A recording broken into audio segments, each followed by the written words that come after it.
I am James, the brother of John. While we were mending our tents by the Sea of Galilee, Jesus called us with our father Zebedee. We were honored to be asked to be disciples and to follow Jesus. But we were humbled when he named us amongst his 12 apostles. Our mother, Salome, was quite ambitious and pressed upon us to gain favor with Jesus. Last week, on the road to Jerusalem, we said, "Teacher, grant us one to sit on your right and one to sit on your left when you come into your kingdom." Jesus replied, "You do not know what you are asking.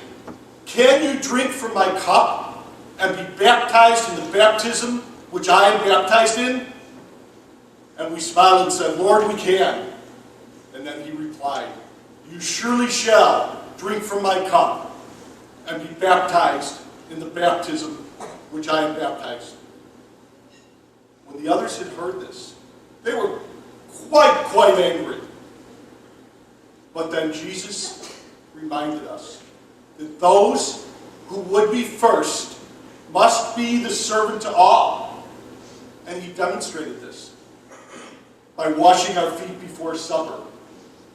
And now, those whom he has taught to love, those whom he has loved, one of us will betray him. Who could it be? Who would do such a thing? But then I look in my own heart and I wonder, is it I? Lord, is it I?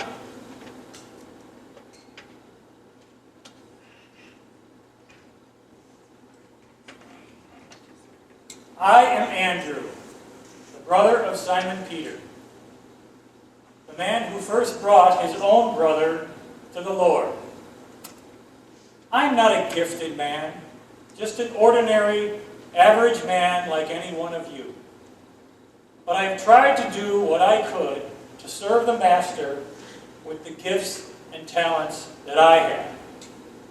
The others, they call me Andrew the Bringer, because it seems that all that I have ever done is to bring someone else to Jesus. I brought my brother Peter to Jesus and have gloried in the gradual transformation in his life. I found the little lad with the 5 loaves and 2 fish that day when Jesus fed the 5,000. And then, just recently, some Greeks came seeking the Master, and I was called in once more to bring the Greeks to Jesus. He must have seen something of value in me, which the others overlooked, because he selected me to be one of the 12 apostles. I've been very close to the Master ever since.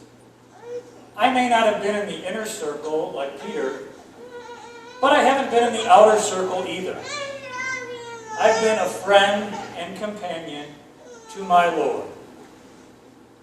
What greater gift could life afford a fisherman? And now, one of us is to betray him. It is unthinkable. Who could it be? How could he get away with it in his own heart?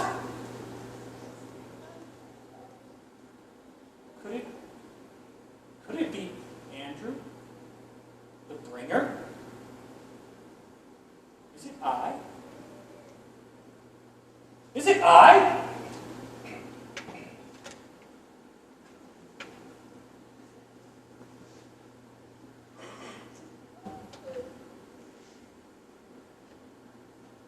All the others come from Galilee.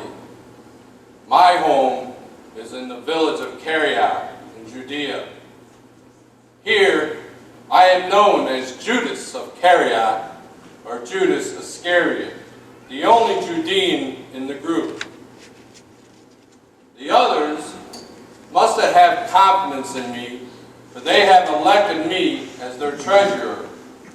And surely Jesus has chosen me and believed me to be one of his 12.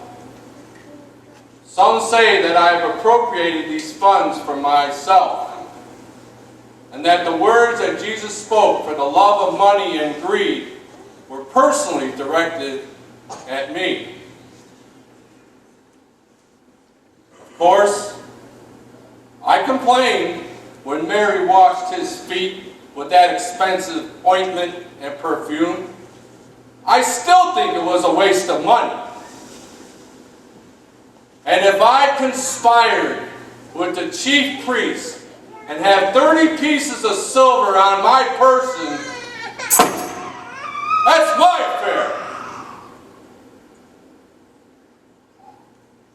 I believe in Jesus, but someone has to assert him as God's Messiah.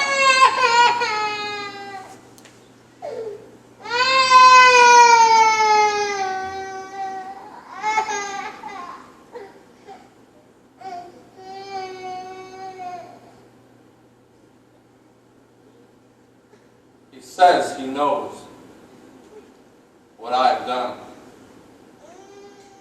He said so moments ago as he washed my feet. But I have my reasons. My soul isn't as black as some of you think, nor is your soul as white. What would you have done in my place to have him do something dramatically and startling to usher in his kingdom? And if you were in his place, what would you have done? Should I ignore his remark? Or, like the others, should I piously and self-righteously ask myself, is it I? Is it I?